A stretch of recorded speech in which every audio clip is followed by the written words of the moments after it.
Bueno, pues buenos días. El Partido Socialista en Madrid ha perdido el norte.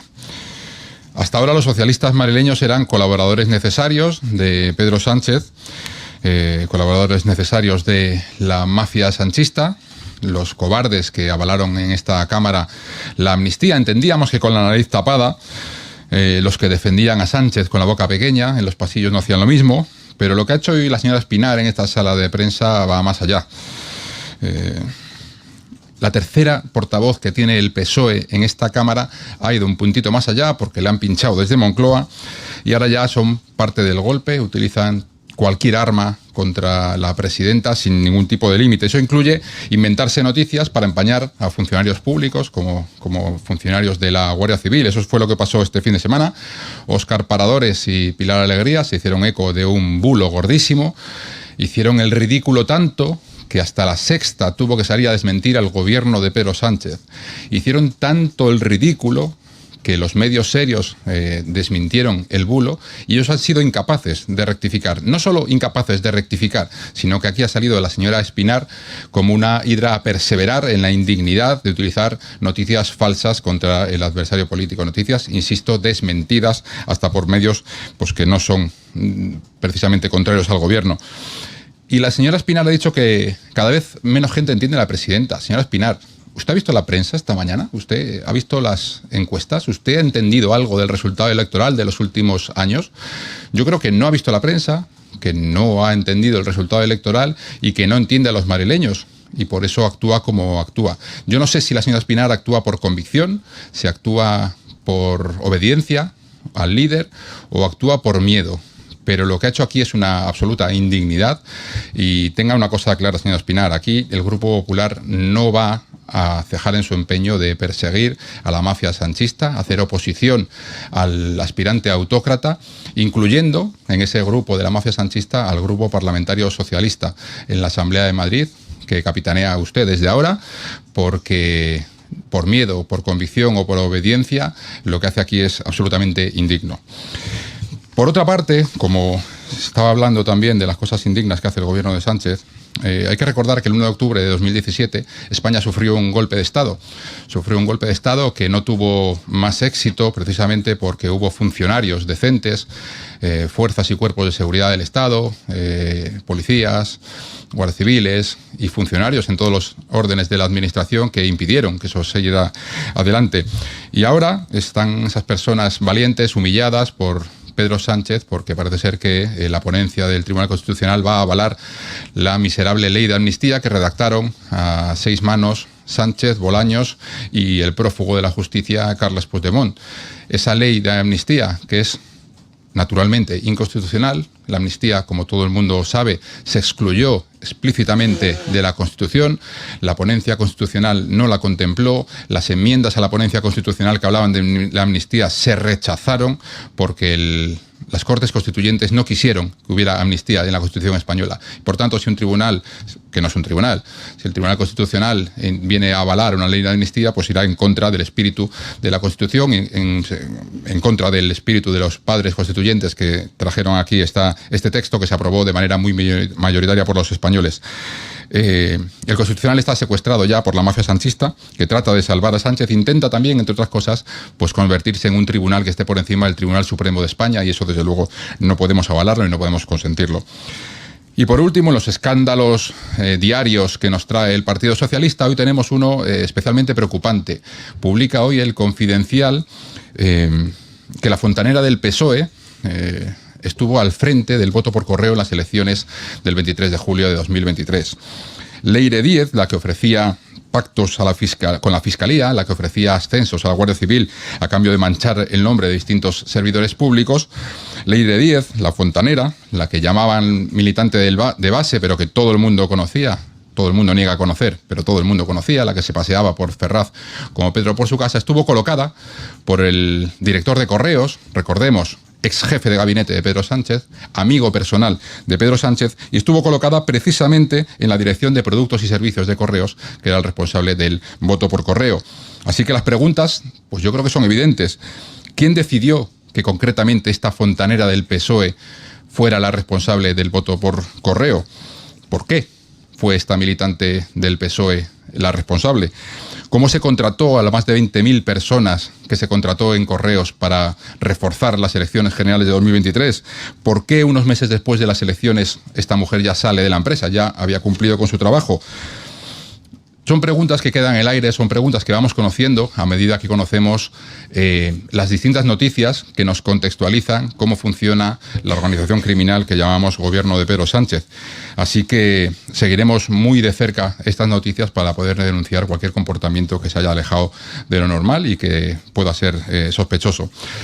Y por último, sobre los últimos plenos, en este pleno preguntaré a la presidenta por las expectativas de la conferencia de presidentes, y en el pleno que viene, el pleno de la semana que viene, la Junta de Portavoces hemos decidido la incorporación de dos iniciativas. Una iniciativa del Grupo Parlamentario Popular sobre el apagón eléctrico que sufrimos el pasado 28 de abril. Queremos que el Gobierno central, el Gobierno de la Nación, ofrezca toda la información sobre lo que pasó en ese apagón, cuando ya se ha transcurrido más de un mes y no tenemos información sobre lo que ocurrió. Queremos que se involucre a las comunidades autónomas en cualquier grupo de trabajo que investigue precisamente lo que pasó, y queremos renovar la Estrategia Nacional de Seguridad Energética. Y también se activará en ese pleno del día 12 el proyecto de ley de modificación del impuesto de sucesiones y donaciones, este proyecto de ley que trajo el Gobierno y que se activará ya para el día 12, en el que volvemos a hacer una nueva rebaja fiscal a los madrileños, en este caso para quienes hereden o quienes donen pues una cantidad entre tíos y sobrinos. La deducción pasa del 25% al 50%, una nueva deducción fiscal, una nueva reducción de impuestos del Gobierno de Isabel Díaz Ayuso. Y queda a su disposición. Buenos días. Quería insistir en el caso del señor Bonilla. Más Madrid también pide la dimisión. El Partido Socialista, usted lo ha dicho, insiste en calificar con términos muy duros el caso del señor Bonilla. Y además se han presentado iniciativas parlamentarias. Me gustaría saber qué posición van a tomar ustedes en este asunto. Y otro diferente, en este caso del Tribunal Constitucional, la admisión a trámite del recurso de amparo presentado por el Grupo Socialista sobre las preguntas al señor Miguel Ángel Rodríguez. Gracias. Bueno, pues sobre el señor Bonilla, creo que lo importante es destacar que el Gobierno, que el Partido Socialista, incluso Más Madrid, en esta misma sala de prensa hace un rato, han sido incapaces de rectificar el bulo gigantesco, el ridículo más espantoso que han hecho este fin de semana, interpretando de las palabras del señor Bonilla en unas filtraciones de mensajes que pretendía atentar contra el presidente del Gobierno, cuando precisamente era exactamente lo contrario, que temía este capitán de la Guardia Civil, que temía que pudiera sufrir, ironizaba, entiendo, que pudiera sufrir un atentado con una bomba lapa. El Gobierno no tiene ningún límite, el Gobierno de Pedro Sánchez no tiene ningún límite, el Partido Socialista no tiene ningún límite en el seguidismo a la estrategia de destrucción de todo de Pedro Sánchez. Y aquí la señora Espinar lo ha hecho, ya directamente a tumba abierta, contra todos y contra todo, incluyendo contra la verdad, y la señora Bergerot pues ha hecho lo que lleva haciendo Más Madrid muchos meses o años en esta asamblea, que es hacer exclusivamente seguidismo del Partido Socialista, estar al dictado de los argumentarios de Moncloa para ponerse de perfil o para contribuir a la estrategia de destrucción de todo. Quieren proteger el puesto de Mónica García como ministra y no saben qué más hacer. Sobre el Tribunal Constitucional, bueno, esta iniciativa se ha admitido a trámite, es un paso procesal natural en este tipo de iniciativas. Lo que sigue siendo cierto es que el señor Miguel Ángel Rodríguez no tiene un cargo con gestión en la Comunidad de Madrid. En esta asamblea comparecen los altos cargos para dar cuenta de su gestión. Esta asamblea controla la acción del Gobierno, la gestión del Gobierno. El señor Miguel Ángel el señor Miguel Ángel Rodríguez García sí la tiene. Rodríguez no tiene gestión y por lo tanto pues no tiene sentido que comparezca aquí para explicar lo que no hace. Es un asesor del Gobierno de la Comunidad de Madrid, igual que los otros asesores, pues no explican así su tarea.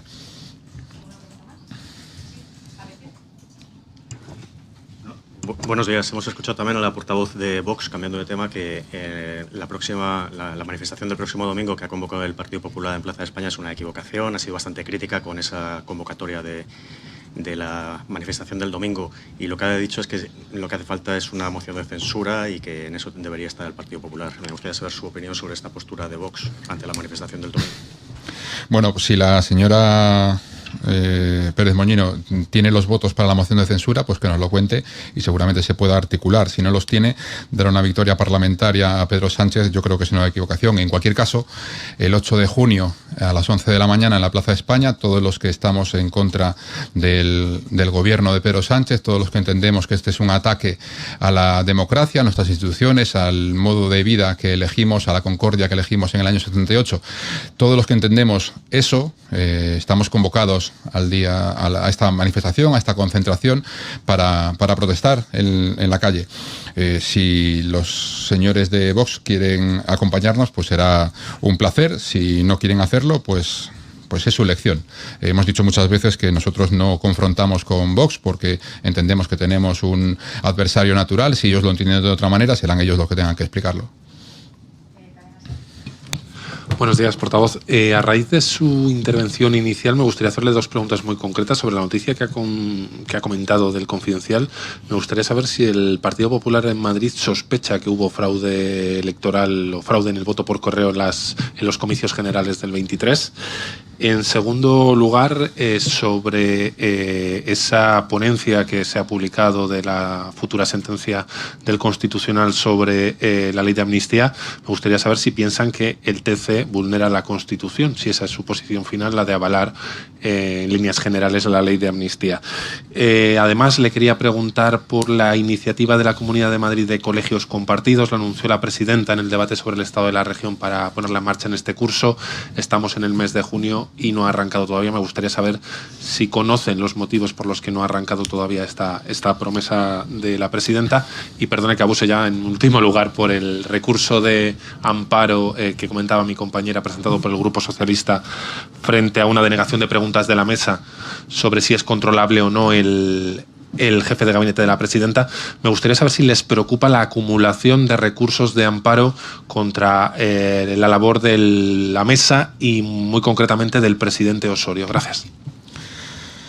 Bien, pues a las dos primeras preguntas le contesto a la vez. El Partido Socialista, a través de su presidente, de su secretario general y el presidente del gobierno, ha tratado de colonizar todas las instituciones de España. Ha colonizado el Centro de Investigaciones Sociológicas, ha colonizado Televisión Española, a través de sus terminales ha colonizado la Fiscalía General del Estado, que ha nombrado a un fiscal que está imputado por distintos delitos, ha introducido a militantes y amigos en todos los órganos, con lo cual no es ningún disparate pensar que ha hecho lo mismo con Correos, que en el momento de las elecciones estaba dirigido por su ex jefe de gabinete en Moncloa, y que la fontanera más aplicada que hemos visto en los últimos años y por las últimas noticias que hemos conocido a través de los medios, intermediaba, hablando por el Partido Socialista, para conseguir la permanencia de Pedro Sánchez en el poder, haciendo cualquier cosa que le pidieran, ofreciendo favores, ofreciendo acuerdos con la Fiscalía, ofreciendo ascensos en la Guardia Civil, ofreciendo cualquier cosa que el gobierno y sus influencias pudieran otorgar. Pues que esta fontanera estuviera precisamente al mando del voto por correo, yo creo que es algo que merece la pena estudiar con detenimiento. Me parece que es un escándalo. Otro más del gobierno, uno más que haría palidecer a cualquier gobierno, haría caer a cualquier gobierno, y que sin embargo aquí, por la colisión de tantísimas noticias, de tantísimos escándalos día a día del gobierno, parece que nos pilla anestesiados. Que la fontanera del Partido Socialista, la persona que indignamente ofrece favores que no puede ofrecer, ilegales, a distintas personas para que hablen mal de altos cargos, para que mientan, para que Sánchez siga en el poder, que el jefe de gabinete de Pedro Sánchez en la Moncloa dirija Correos, bueno, yo creo que es algo que merece la pena investigar. Creo que es muy razonable investigarlo y que lleguemos hasta el fondo de esa cuestión. Sobre el Tribunal Constitucional, lo mismo digo, si han colonizado todas las instituciones, también el Tribunal Constitucional, Cándido Pumpido, lo que intenta hacer es hacer que permanezca en el poder Pedro Sánchez una vez más. Sabemos que ha abusado del Tribunal Constitucional, como en la sentencia de los ERE, pretendiendo arrogarse unas competencias que el Tribunal Constitucional no tiene. El Tribunal Constitucional no es un órgano del Poder Judicial, no es Poder Judicial. El Tribunal Supremo no tiene un tribunal por encima que pueda modificar sus sentencias, es un órgano de garantías constitucionales y, sin embargo, por ejemplo, en la sentencia de los ERE lo que hizo fue enmendar el trabajo del Tribunal Supremo, con lo cual el Tribunal Supremo está bastante enfadado con el Tribunal Constitucional. No es algo que diga yo, es algo que está atacando la división de poderes en España y, por lo tanto, avalar la ley de amnistía, interpretando lo que quiso decir el constituyente, cuando el Poder Constituyente ha dicho, algunas personas que formaron parte de esas ponencias, que la amnistía quedó específicamente fuera, que se planteó introducirla en el texto constitucional y se quiso extraer del texto constitucional porque no se quiso meter la amnistía dentro de la Constitución. Bueno, pues que el Tribunal Constitucional quiera enmendar eso es enmendar la Constitución del 78 sin pasar por los procesos de modificación de la Constitución. El que quiera cambiar la Constitución, que lo plantee en las Cortes, que pueda votarlo las Cortes, que pueda votarlo el pueblo español y pueda refrendarlo las siguientes Cortes Generales. Lo que no se puede hacer es cambiar la Constitución por la puerta de atrás, lo que no se puede hacer es cambiar las instituciones por la puerta de atrás y lo que no se puede hacer es cambiarnos la democracia y el Estado de Derecho por la puerta de atrás, que es lo que está haciendo este proyecto autocrático de Pedro Sánchez.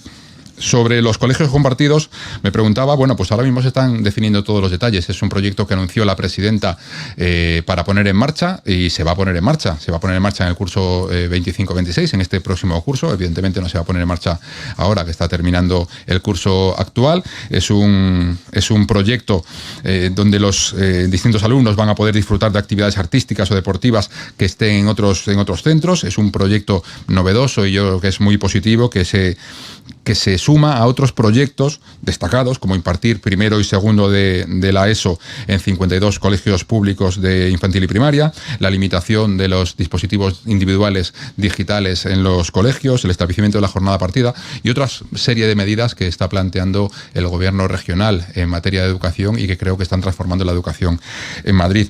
Y por lo último que me preocupaba, si hay muchos recursos, si nos preocupan los muchos recursos planteados, pues es que los grupos parlamentarios son muy libres de presentar el número de recursos que consideren necesarios en los órganos que consideren necesarios. Por volumen no se ganan las cosas. Eso pasa también en esta asamblea cuando se registran miles y miles de iniciativas que están mal planteadas, que están dirigidas a las comisiones que no son, que no controlan la acción del gobierno, que tienen errores sintácticos, semánticos, gramaticales y de todo tipo, y que precisamente por volumen intentan hacer parecer que la mesa es dura con los grupos parlamentarios. No lo es. Aquí esta asamblea controla perfectamente la acción del gobierno y la impulsa.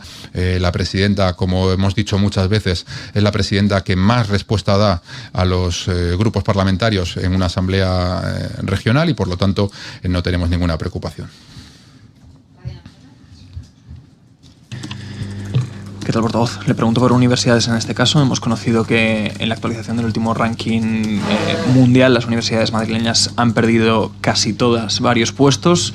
De hecho, solo una de ellas consigue escalar en ese ranking. Es una imagen que vemos en toda España. El 80% de las universidades españolas han caído en esas calificaciones. Pone la lupa sobre todo en la falta de financiación de los programas de investigación. No sé si usted comparte también esa imagen que ofrecía. Gracias. Bueno, la Comunidad de Madrid es la comunidad autónoma que más dinero destina a sus universidades públicas. Destinamos el 4% del presupuesto regional, es más de lo que hacen el resto de comunidades autónomas. Desde que la presidenta Isabel Díaz Ayuso es presidenta de esta comunidad autónoma, la inversión en los centros universidades públicos ha aumentado un 20% y alcanza más de 1.160 millones este año, un 4% más que el año pasado.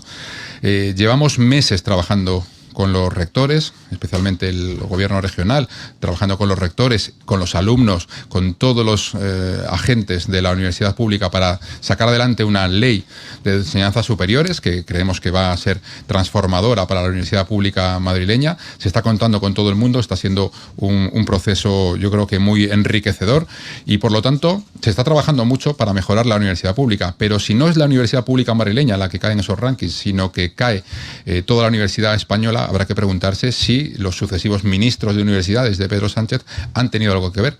La Universidad Pública Madrileña está en el top 100, la Complutense está en el top 100, el top 200 del ranking QS, que es el más prestigioso. La Autónoma de Madrid tiene 8 títulos de grado en el top 100 de este ranking. Quiero decir que las universidades madrileñas están en una muy buena posición entre las universidades de España y del mundo. Pero si todas las universidades españolas caen en este informe, habrá que preguntarse si Pedro Duque, Manuel Castells, Joan Subirats y Diana Morant, que han sido los sucesivos ministros de universidades de Pedro Sánchez, tienen algo que ver, o si su figura es plenamente cosmética, ya que con un Consejo de Ministros tan amplio, pues las competencias de cada uno de ellos se diluye y nadie rinde explicaciones sobre su gestión, que es lo mismo que pasa con la sanidad española, cuando faltan médicos en toda España y nadie mira hacia Mónica García, que es la responsable última de la sanidad en el ámbito estatal. Pues muchas gracias.